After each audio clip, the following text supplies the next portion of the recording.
Do you love rom-coms? Do you wish you could talk about Christmas movies year-round? Then we have the perfect podcast for you, Hallmarkies Podcast. Throughout the year, we cover all things romance, holiday, and Hallmark, including recaps of every Hallmark show, like When Calls the Heart and The Way Home. You can also get loads of bonus content covering shows like Bridgerton, Sweet Magnolias, and Just Like That. We are an all-female group of friends who are passionate for these shows and movies and give our honest opinions as well as gush over what we love so much. But that's not all. Every Monday, there are interviews with all your favorite actors, writers, directors, and more. Check out Hallmarkies Podcast on all your podcast providers and on YouTube. That's Hallmarkies Podcast wherever you listen to podcasts.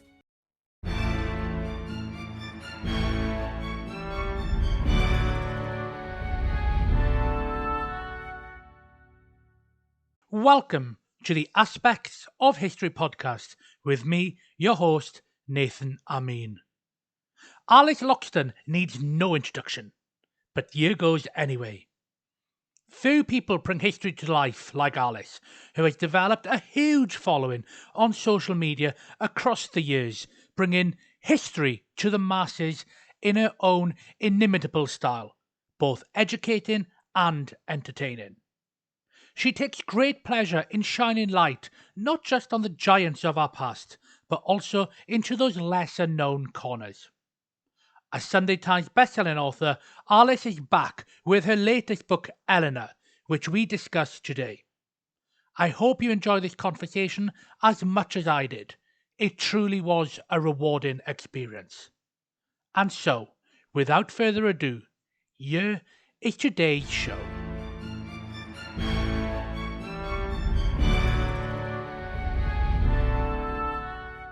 Welcome back to the History of Aspects podcast. How are you doing? Very excited to be here. Thanks for having me. No problems. And I think we've got a very exciting discussion today. After enjoying some great success, of course, with your first two books, Uproar and 18, both of which drew great acclaim in the history world and beyond, you're back with your latest book, Eleanor, a 200-mile walk in search of England's lost queen. Now, I think a good place to begin before we move on to the book is Eleanor herself. Can you give us a potted history of this Queen of England? I know she often gets confused, for example, with another medieval Eleanor, Eleanor of Aquitaine. So who is your Eleanor? Yes, well, Eleanor of Castile is one of the most formidable medieval queens, and it is quite amazing that some of these figures from history were so influential and important in their time, and yet today people don't really seem to know who they are at all. And Eleanor of Castile is one of those, so much so that people, as soon as I talk about this book, Eleanor, people always think it's Eleanor of Aquitaine, which is quite funny, really. But Eleanor of Castile was born in 1241. And she died in 1290. She was Queen of England and the first wife of Edward I, or Edward Longshanks, who most people probably know as the baddie in Braveheart, but it's just not quite an accurate depiction. But she grew up in the Castilian court, and her father was Ferdinand III of Castile, but at the age of 12 or 13 years old, she was married to Prince Edward of England. And this was a diplomatic match to kind of confirm English control over Gascony. And so it was a very much a kind of political arrangement, not one that was forged initially because of an idea that they might be a good match for each other. But she's married at a very young age to Edward, and then she comes over to England, and this is a pretty turbulent time. We have the Second Barons' War, so England is thrown into civil war, and then later on, Edward and Eleanor go on crusades together, so they're traveling all around Europe, and then they eventually become king and queen, and rule as king and queen. But of course, what is extraordinary for many women in the medieval period, that not only was all of that pretty kind of tumultuous and turbulent. But she was also gave birth or had 16 children. So she had 16 children over that period, we think, which is a huge amount and a lot of time spent pregnant. And so not only was this a huge physical toll, when she was on the Crusades with Edward, she was giving birth to Joan of Acre, say, but there's a massive emotional toll too, which is that only 6 of those survived to adulthood. So there are several children and several boys who grew up to be children and who died very sadly. So you can imagine that they had many potential heirs who these young boys who they thought would be the future king, and they sadly died. And so in the end, it's 5 girls and then little Edward, who's the youngest, and he turns out to be Edward II. But Eleanor, as the other thing to say is that she wasn't just a side note to King Edward. She was very much a powerful woman in her own right. And though she advised Edward a lot in all sorts of ways and never really left his side apart from absolute necessity, she built up this kind of property empire. Some people say that made her unpopular, but she built up this kind of independent wealth, which I think, considering the circumstances of the time, was pretty impressive. Yeah, I think you mentioned in your book she owned something like 200 manors in the Northamptonshire kind of area, this incredible portfolio that made her one of the most remarkable landowners of their day. And I think that's what strikes me about your book. Although it isn't the sole focus of your work, you clearly want to convey that medieval women should not be perceived as per the unhelpful Victorian perceptions. I think you put it, they weren't just tragic, passive, fairy tale figures or damsels in distress, or merely housewives. Eleanor had considerable, we would call it soft power perhaps today. She had considerable influence on her husband and therefore the kingdom, as well as her own influence in those areas that she literally lorded it over. Yeah, absolutely. And I think what you're mentioning there is that it's very interesting, our perception of women in medieval history. For many years, women just weren't really written about at all. The queens weren't written about. It was in the Victorian period, perhaps because of Queen Victoria, I suppose, this woman on the throne, that people started paying attention to the medieval queens. But it's only very recently that we kind of, I suppose, in the academic sense and in the public sphere, have started to look properly at medieval women. But it was very interesting because the British Library did an exhibition about medieval women not so long ago, last year. Was it this year? Last year, or maybe it was this year, not so long ago. And when they embarked on that exhibition, they did a survey and they realized that people still had these views of medieval women as the list you just mentioned there. Either it was a kind of incredibly dull kind of life of being a housewife, or it was being a witch, or it was being a nun. And actually what I tried to show with Eleanor is that it is much more nuanced than that. And there are all these female figures in the medieval past who are doing all sorts of surprising things. Eleanor is a real example of soft power. We know about Edward I. Everyone seems to know about Edward I, but no one really seems to know about Eleanor of Castile. Whereas actually, if you want to understand Edward, I think you really have to understand Eleanor, because she's his right-hand man. Absolutely. We see it later on in the period with Henry VII and Elizabeth of York, because we don't have much existing records of what Elizabeth thought. She's often perceived to have had no power whatsoever.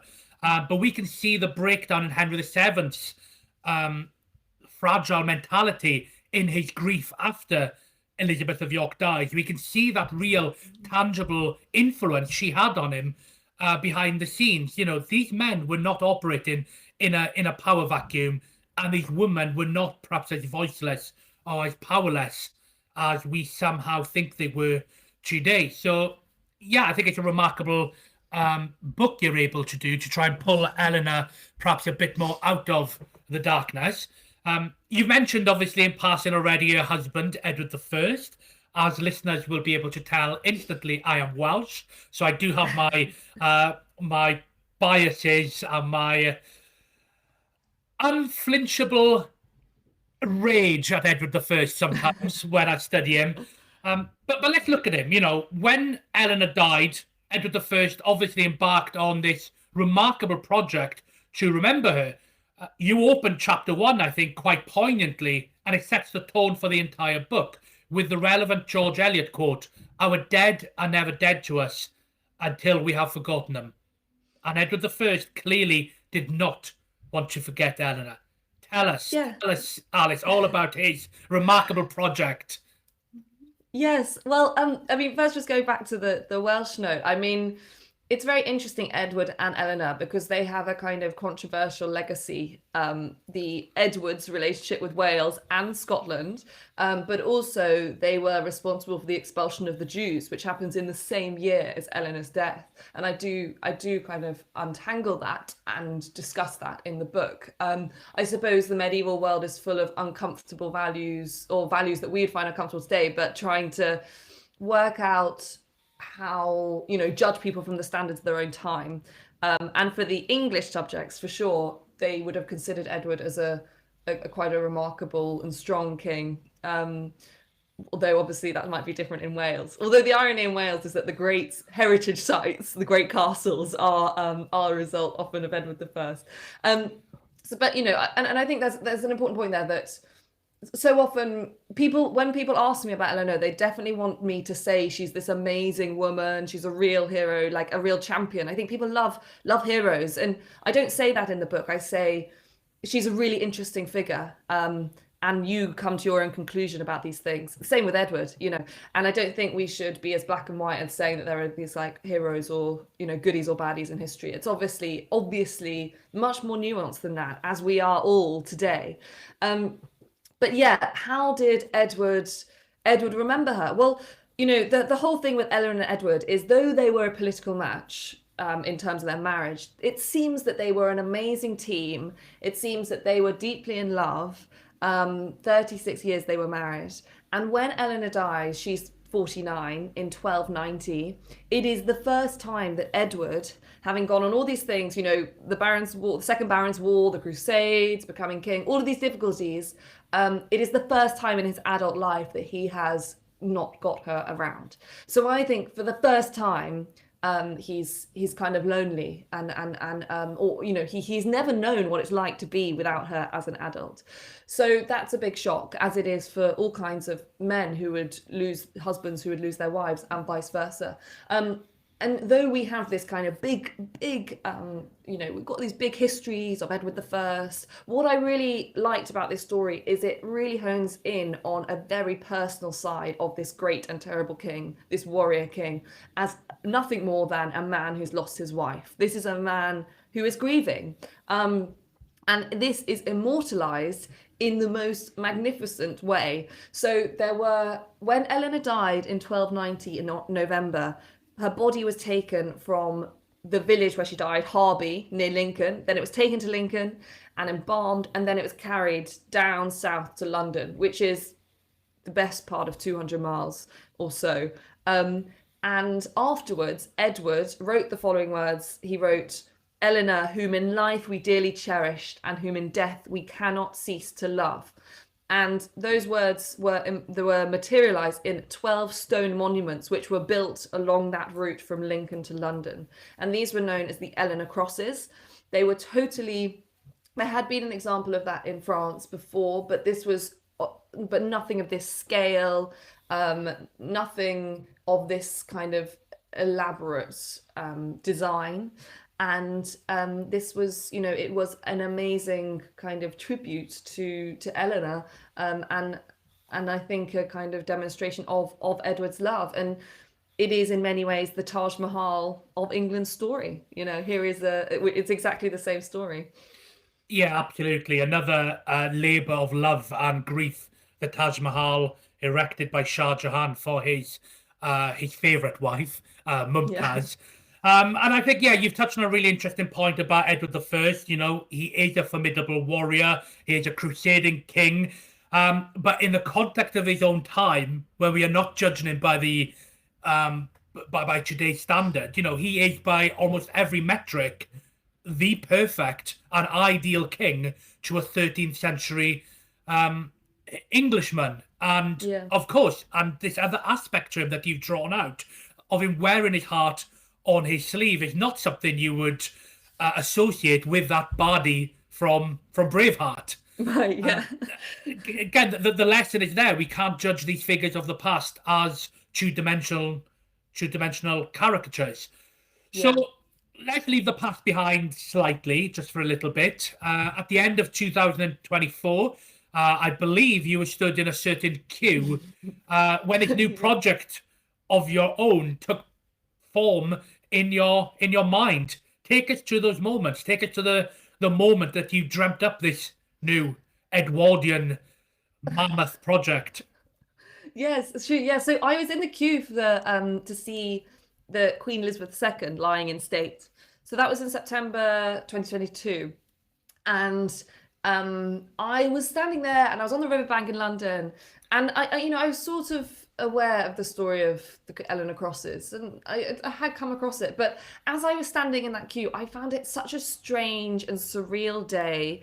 How did all of these ordinary people gather in this massive queue to visit Westminster Hall and to be in the presence of this woman who didn't know who they were? You know, she didn't know who we were. We had this strange relationship with her, and I just found that was so. It was like the medieval world had come alive, and it really felt like this world of this, you know, this forgotten world of shrines and pilgrimage and pilgrims, which belonged to the medieval world and which hadn't really reared its head until I seemed to see it. And obviously it's very different in lots of ways, but it really got me thinking about that lost world. And I was thinking about commemorations of queens, of great queens, and how you do that. And then I was thinking about the Eleanor crosses and what a remarkable thing that was. And I actually made a call to my agent when I was in the queue for the Queen, being like, this is the most amazing story, these Eleanor crosses. I really want to walk it, and I would just want to find out more about it. I want to find out, you know, by walking in the footsteps of Edward's grief, could you get inside the medieval mind? Is that possible? I don't know. Could you, you know, and what kind of a journey was that for those people? And how can we kind of, you know, the medieval world and the mindset is so alien to us, and just the kind of views that they had about so many things, that I wanted to kind of explore that strangeness through walking. So that's how it all came about. Skip forward to 2024, November and December, and I walked the route. So I walked from the field in Harby where Eleanor died to Lincoln, and then down through these towns, Stamford, Grantham, and St Albans. And I was there on the same days that Eleanor's body would have been there. So I knew that, you know, I was exactly 734 years in the future, you know, so there was this kind of interesting relationship with the route itself. And, you know, I like that. I mean, you didn't really have much choice based on how history unfolded, but I like that you begun your walk at Harby rather than one of the grander sites that we often associate with the medieval past, your Lincoln cathedrals, Westminster Abbeys, your York Minsters, Tower of London, because for me, history truly happens in places like Harby that time in many ways has forgotten. It's not always the grand locations or the grand sites. You are stood on the edge of a field looking out to where Harby Manor once lay, where Eleanor, you know, died. And I think that's very visceral, it's very touching, it's very evocative. And that's what I like particularly about your book, is that you are going on a journey through places that people might not otherwise think of visiting. Of course, we have Geddington, we have Hardingston, where we still have 3 Eleanor crosses of the 12, but also just going through places like Stony Stratford, which have their own history to share. it's a fascinating journey, and one that I'm kind of deeply envious of. Tell us about some of the places that appealed to you during this walk, or the sites you saw, or the roundabouts that you struggled to walk across, perhaps. Yes, well, yeah, no, I mean, you've touched on a really important point here, that a big message of the book is that there is so much amazing history everywhere in the most surprising and, strange places. And I think Harby Village is a classic that, despite the fact that Eleanor lived in these grand castles and palaces and throughout her life, she ends up in somewhere totally kind of humble in many ways. But it's so, I love exploring churches, and I love exploring the history that you can find in your local area. And this book really demonstrates that there is so much to discover, if only you're kind of curious to it. So there are 3 crosses that survive from the medieval period, and those are really, really amazing to see. I mean, Geddington Cross is in the heart of this little village in Northamptonshire, and the whole village swirls around it in many ways.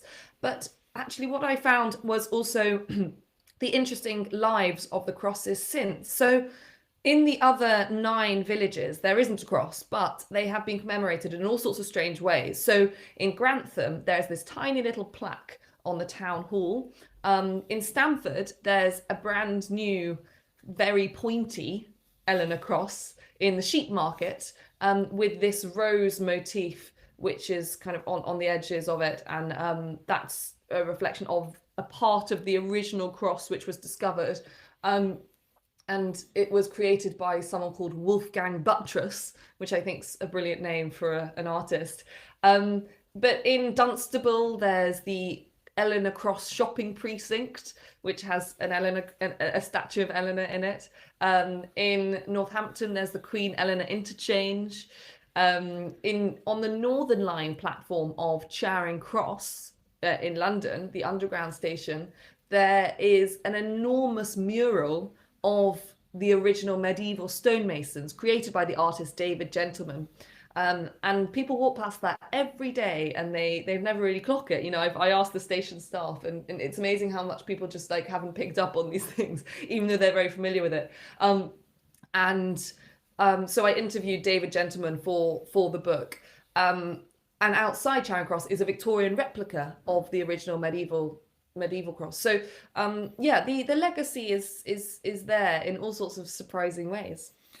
And that's what I particularly like about the book. It's full of historical trivia, ideas of how people used wool, stonemasonry, and all of the different things that you come across. But I also like how you are able to interject the modern into the past as well. As you say, you meet David Gentleman, and I did smile during that section of the book, because I visited London many years ago, and I knew that I'd come across some sort of artwork on one of the tube platforms.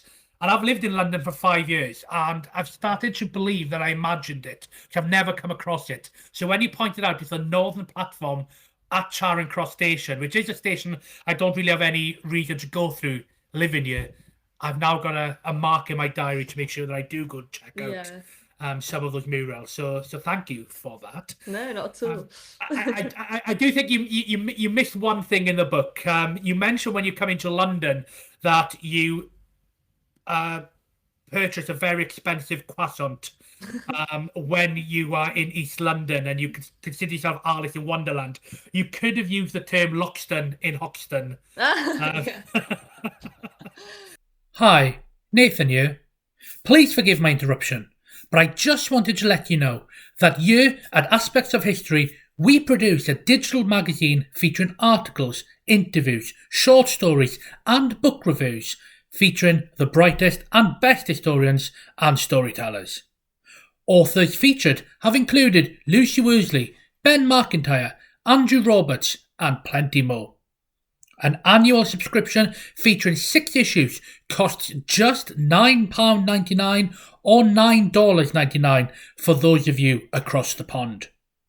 Head over to aspectsofhistory.com to subscribe or to gift a subscription to friends or family. Now, back to our show. So it is a wonderful journey. And I think you've done a lot of work capturing the attention, really, of younger generations with your TikTok, your public lectures, and the innovative style that you bring to your work. I mean, this book is also very innovative. You have yourself engaging, for example, in a modern interview with Eleanor herself, which is an interesting and unusual device to use, but it does help in conveying some necessary information, I think, in an educating and entertaining way. Are you always conscious of having to appeal to new and diverse audiences, or is it just something that comes naturally to you, do you think?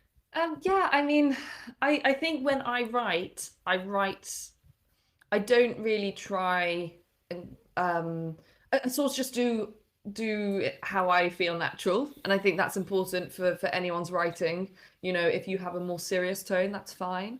But for me, I just write in a way that feels totally natural to me, and that whatever comes out comes out. But I also write books which I think I would like to read. So maybe that's interesting too. I mean, when and you know, perhaps it's an insight that I like reading lots of kind of Bill Bryson style books, which are very easy to read and are quite chatty. So perhaps that's where my influences come from. But I do think there's a gap for history to be, you know, there's an area for history to be more chatty and more conversational. And I don't think it needs to be at the cost of kind of academic excellence.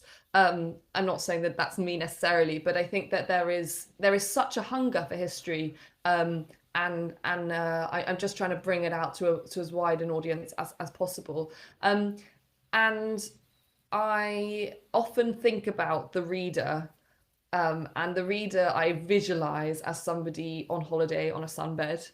And that does kind of frame my view of writing, and that I just want it to be really, really easy and fun and not too taxing, but also packed full of so many amazing facts and interesting facts. As you mentioned, some of them there, you know, how they used wool, etymology, how people had waterproof clothing in the medieval period, how did they navigate without a map, you know, all of these kind of things. What were the roads like? How would they have traveled? I mean, those are the kind of things that I find interesting. So I just kind of put the things that I find interesting in, and I'm really led by that. But yeah, I just hope it's as easy to read as possible. But you know, with my books, I really hope that they aren't all the answers, and I feel like I hope people finish it and then have 1,000 more questions, and want to go and visit all of these historic locations, want to go to the amazing Welsh castles, want to go and see the Eleanor crosses, or go on a stone carving course, or read a more in-depth book about the medieval world, or, you know, watch a film about the medieval world, whatever it might be. I just hope that this is the start. And so at the back of the book, I've got things like places to visit next, how to get involved, how to learn more. So really a kind of practical, hands-on approach to getting people into history. I mean, I hope everyone who reads this is probably 10% more likely to be an English Heritage member or something like that. You know, that's the goal, really. So yeah, and I suppose that's the same as what I'm doing on my social media. Yeah, I'm really pleased you said that. I mean, when I do my own writing, you know, it's still quite serious and quite formal. But my entire online persona, my lecture persona, is trying to be engaging and trying to be quite, in many ways, irreverent. And I still haven't quite managed to bring that to my writing. So maybe you can be an inspiration for the future, because, as you point out, you know, the writers that I like to read are Bill Bryson. My favorite author is Anthony Bourdain, who brings that chatty style to cooking and travel writing. And I think what you've touched on is you've combined history and travel writing, which to me is just perfection. You know, I read your book in 2 days. It's sure. Very, very readable. I think chatty is a very, very good term. And I guess this is the interesting dichotomy in many ways. We live in an age of digital toxicity. We spend too much time on social media, which is dangerous to say when we make our living from social media in many ways. But your book is really encouraging people to get up, put the phone down, get up and go out and explore the world around them, because history is everywhere. It's not just going, as I mentioned earlier, to the big, grand theatres of yesteryear. It is just the village. It is just the very path that take you between villages. That is a path that's been trodden by thousands, tens of thousands of everyday people. And that is the history that we are lucky in this country to have all around us. Yeah. Yeah, absolutely. Yeah. And I guess with that being said, let's just cover the book one more time. Where would you encourage people to visit based on the locations you covered yourself on your walk? I'm sure, man, you're not going to be able to replicate the full journey you took on. Yeah, I mean, I don't know if it's an interesting walk because you know, lots of walks that are created, maybe they're beautiful walks around Yorkshire or the Cotswolds, and they're very picturesque. But what was actually quite interesting about this walk, it's from Lincoln to London, going through towns like sometimes beautiful Lincolnshire countryside, sometimes a day walking through Milton Keynes. So you really have a quite cross-section of the country, though it's not always the most kind of picturesque settings.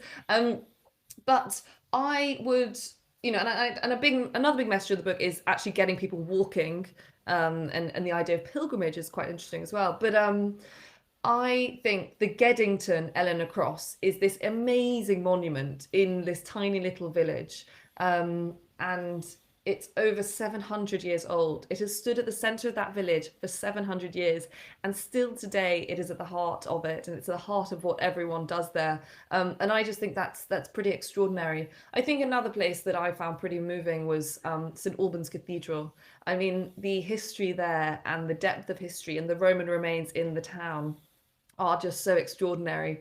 And I felt when I'd been walking for about 10 days at that point, and then stepping inside St Albans Cathedral, I really got a sense of being a pilgrim in the medieval period, and being kind of encompassed by the amazing space of a grand cathedral, a grand abbey. So you know, those places are extraordinary. But I guess, yeah, you know, I don't know. I just think there's so many wonderful places, and I really want to broaden it out, as we've been discussing, to say you don't need to go to Lincoln, although Lincoln Cathedral is amazing, but you know, there is amazing history on your doorstep. You know, you just have to make a little effort to try and find it. Yeah, and Geddington, of course, we haven't yet touched on the wonderful pub with the Star, which I know quite well, with its lovely ales. You know, spend an evening there. Come outside, look up, and just consider the many people who have looked at that same cross since it was first erected. Do you have any other walking plans? I feel like you've now almost invented a new genre. One of my favourite walks is there's a 6-mile walk between Helmsley Castle and Revo Abbey in North Yorkshire. It's a beautiful walk. It takes you between two magnificent sites, and that is a pilgrimage walk in itself. Are there any other things on your mind, or can you not say? Or are you still recovering? Yeah, probably still recovering. No, I haven't got any kind of big walks planned.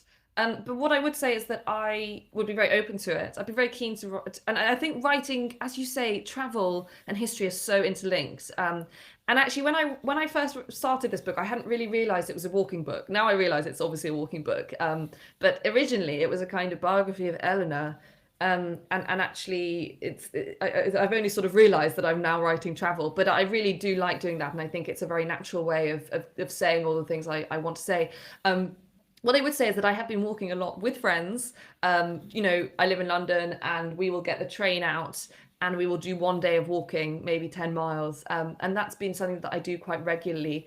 And that's a really, really wonderful thing. So, you know, I do talk a lot about walking in the book, and pilgrimage again, and people think you have to go on really, really long walks sometimes, but actually you don't. You know, you can, as you said, what's that 6 miles you've just mentioned, that walk in Helmsley, like that's, you don't need to walk that far, but the rewards are manifold and great. But I would say it's shaped my writing a lot, in that another book I am thinking about, which I can't talk about, is definitely, I you know, I think in history we often talk about things in quite an abstract way, or an intellectual and academic way, but actually what I really like doing is talking about what you can actually go and see today. So for example, if you're going to talk about a biography of Elizabeth I, you might talk about it, your experience visiting not Hardwick Hall, not Hardwick Hall, but the other HH, Hatfield House. That's it. You know, you might talk about the actual visit, and because I really love buildings, I love being on location, and I love like locating yourself in the space. So so for me, I'm definitely more location driven now, and I think that's been a realization that I've had in this last book. But I think, you know, what I was saying earlier about the styles of writing, and like, you know, it's when we talk about all these different styles and the role of social media and whatever, I always think like I can't write these books without the people who write the proper academic serious books. So, you know, I really totally rely on people. You know, I'd never want to kind of slate people not doing that, but I totally rely on people who are the academics, and I always think of us as a big team. You know, we're all a team trying to get people into history, and you know, I can write books or make social media videos that might reach millions of people, but I can't do that without someone who's written, you know, done years and years of research. But equally, those people who've done years of research or are teaching at universities need people to be inspired to go to university in the first place. And, you know, all of us making podcasts and social media and teachers and YouTubers, whatever it might be, the people who organise the funding for the English Heritage Visitor Attraction, whatever it might be, I think we all are, you know, we all need each other. And so I think all the kinds of history that people are writing is really, really important. And the more approaches in many ways, I think the better. Yeah, I'm really pleased you've said that. I've been in many discussions over recent months about the role of public history, and I have now grown into my role, and I'm very comfortable in being a public historian. You know, my job, I see it, is to engage people in history, bring them through the gate, and then step aside for them to access all of the wealth of knowledge that comes behind me. You know, there's a reason we put bibliographies, or more to explore, as you call it, in this book, which I really liked and I might steal, into the back of our books. You know, we are engaging minds out there, and we're hoping that they can come on and go on and become perhaps historians of the future, whether professional, whether amateur. And we are a team, and we do all need to work together. It's a similar issue with fiction work. A lot of people have got quite critical of historical fiction, and I have changed my view on it, because no one comes to history through an academic textbook. Their interest is piqued as a child through fiction. They might then read what we now call public history, and then they might go on to academia. We all work together to promote our past, and I think that's a very valid point that you've made, a very important point as well. As we bring this podcast to a close, I do think this is a book that should appeal, and will appeal, quite frankly, to a varied audience. I'm hoping that people will read it who are walkers and get some interest in history. I'm hoping that there will be some history-minded folk who get in to walk in. It's a story of loss, sure, but you even mentioned it's a celebration of love, not just in the past, but in the here and now. You come across many modern memorials to lost love during your walks, benches, trees, plaques. And in many ways, your book is actually quite, I think, life-affirming. It's a very good book. You've briefly touched on this, but you're 3 for 3 at the moment, 2023, 2024, and 2025. You've released 3 books in a row. Are we going to see more Alice Loxton books in 2026? Or, once again, are you having a rest? Well, I don't think I'm going to have to do a big walk, but yeah, hopefully there'll be a book out this time next year. So yeah, get excited for that. Fantastic. So, words from reviewers on Eleanor include beautiful, honest, compelling, dazzling, elegant, powerful, even perfect. I think if I was going to add one word to that, it would be inspiring. I am inspired to get out and walk history. Not just absent-mindedly visit places, but even think about what else is out there that we can be shining light on. So, Alice Loxton, thank you for everything you do, and thank you for your new book, Eleanor. I encourage everyone to pick up a copy this Christmas. Thank you so much for having me. It's been wonderful to chat. No problems. Thank you very much, Alice. Thank you so much. That was so nice. Thank you all for listening today. Links, as always, are in the show notes. Please share the podcast with friends and family. And if you do want to get in touch with us, please do so through our website at aspectsofhistory.com. Until then, thank you so much for joining us.